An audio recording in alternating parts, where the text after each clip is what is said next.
J'accueille maintenant dans ce grand journal Simone Rodan-Benzaken. Bonjour Simone. Bonjour Steve. Merci d'être avec nous tous les vendredis après-midi. Vous êtes la directrice Europe de l'American Jewish Committee et vous consacrez votre chronique du jour à la probable candidature à la présidentielle d'Éric Zemmour.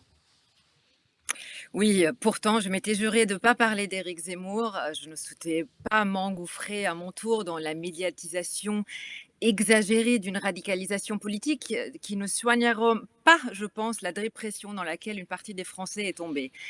Et pourtant, je n'ai pas pu y résister car un point me paraît particulièrement intéressant, celui de la similitude de sa conception du récit historique national avec d'autres responsables politiques en Europe. Vous le savez, je suis la directrice générale d'AGC Europe. Je suis un témoin privilégié du monde politique européen depuis plusieurs années et j'ai effectivement pu voir la proximité de l'approche historique de Éric Zemmour avec celle de certains acteurs politiques européens de la droite nationaliste européenne. Si l'on s'attarde à l'Est, par exemple, en Pologne, frappé par l'idée très forte de vouloir redonner aux Polonais, à travers une révisite de l'histoire, leur sentiment de fierté nationale érodé par les années d'occupation, tour à tour, bien évidemment, vous le savez, des nazis et des soviétiques. Cela a d'ailleurs été l'ambition affichée de l'actuel parti au pouvoir qui a pris à bras le corps comme l'une des premières mesures de travail non seulement l'anticommunisme, mais aussi l'exaltation patriotique et catholique de la Pologne. Comme l'a dit le ministre de la Culture actuel, cet effort est basé, et je cite, sur le fait que ce soit nous, le pouvoir, qui racontons notre interprétation de l'histoire. La politique historique doit être offensive et forcer le monde à penser et respecter les Polonais. Et on retrouve Simone un peu le même phénomène en Hongrie.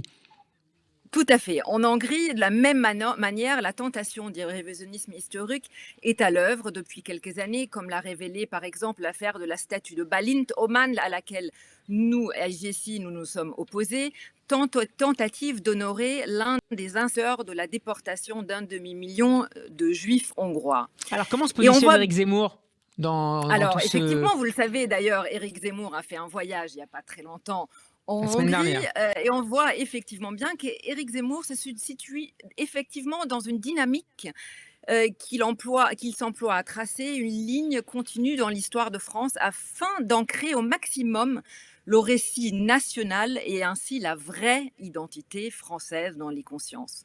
Endosser l'histoire de France dans son ensemble au risque de soulever les polémiques que nous connaissons sur Pétain ou encore Dreyfus, si certains d'entre vous l'ont loupé en 2018, a sans doute pour objectif de créer une société nationale fière d'elle-même. À l'occasion du retrait de Maurras de la liste des commémorations nationales en 2018, Éric Zemmour disait: La République a un devoir de commémorer toutes les grandes figures intellectuelles et politiques de l'histoire de France sous peine de sectarisme.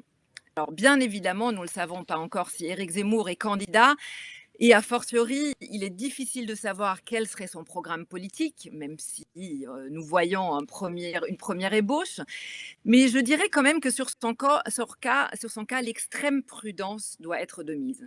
Si son ambition est de suivre les pas des populistes dans la refonte historique, est-ce qu'il sera également tenté de faire comme en Pologne, où la révision de l'histoire n'a été que la première marche vers des dérives antidémocratiques dénoncées par Bruxelles, notamment les atteintes à l'indépendance de la justice et des médias, la remise en cause du droit à l'avortement, ou encore la diabolisation de la communauté LGBTQ+. Ce qui a également conduit le gouvernement à fermer, vous l'avez vu en Pologne, sur un antisémitisme croissant. Donc moi, je dirais de la fierté nationale à la défense de la nation pure, il y a probablement qu'un seul pas, dont le franchissement va de pair avec la peur de la contamination. Et comme l'a si justement décrit Delphine Orviller dans son livre Réflexions sur l'antisémitisme, qui sont les porteurs traditionnels de l'altérité? Ce sont les femmes ou les juifs, agents marginaux et polluants qu'il faut à tout prix contrôler. Mais ils peuvent impronter bien d'autres noms, bien évidemment, l'exilé, l'hérétique, l'homosexuel, l'étranger. Pour finir, je ne suis donc pas certaine que pour surmonter nos crises, et nous les avons bien évidemment, et parfois Éric Zemmour les pointe bien du doigt, et de retrouver une certaine fierté nationale de ce que nous sommes, le chemin d'Éric Zemmour soit le bon. Merci beaucoup Simone Rodan-Benzaken. Je rappelle que vous êtes la directrice Europe de l'American Jewish Committee. À vendredi prochain, Shabbat Shalom. Shabbat shalom, merci Steve.